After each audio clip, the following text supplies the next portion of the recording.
Ce qui se passe aujourd'hui, c'est que c'est la journée internationale de l'alphabétisation. Et donc, comme chaque année, traditionnellement, nous organisons une journée particulière, parfois plus festive, parfois plus intellectuelle.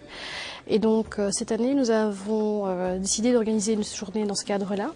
D'abord pour présenter l'ensemble des revendications de lire et écrire.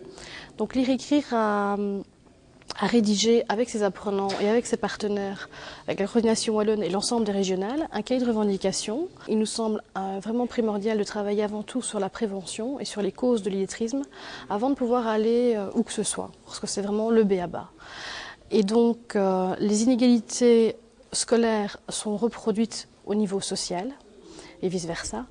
Et donc, on a organisé cette journée de réflexion avec M. Nico Hirt comme intervenant qui fait maintenant, en ce moment, sa conférence dans la grande salle de la MPA, pour que nos apprenants se rendent bien compte qu'ils ne sont beaucoup moins qu'ils pourraient le penser responsables de la reproduction de ces inégalités avec la scolarité de leurs enfants et pour leur propre illettrisme.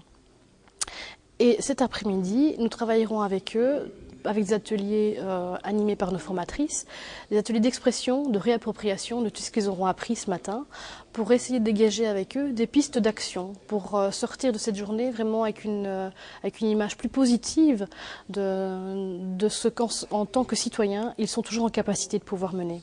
L'après-midi a été conçu pour que les participants puissent en même temps s'approprier le contenu de la conférence, mais surtout s'exprimer émotionnellement sur ce qu'a été leur vécu scolaire, la manière dont ils se représentent l'école aujourd'hui, et également l'école idéale, enfin l'école telle que, selon eux, dans leurs rêves, l'école devrait être pour qu'il n'y ait plus les difficultés qu'ils ont peut-être eux-mêmes rencontrées dans leur passé.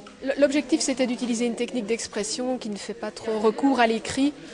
Et puis, comme on se base beaucoup plus sur le côté souvenir, émotionnel, l'art graphique ou l'expression créatrice, l'expression créative, permet plus facilement d'associer les idées et dans le geste de devoir découper, de devoir coller des papiers, puisqu'ici c'est un atelier de collage.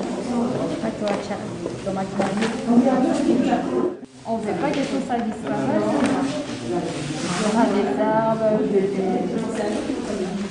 Donc l'alphabétisation fait partie des droits fondamentaux. On ne peut être pleinement citoyen que si on est en capacité de poser les mêmes actes que tout autre citoyen. Et donc un des modes d'accès à la citoyenneté au sens plein, c'est que tout le monde soit capable de lire, écrire, parler et calculer.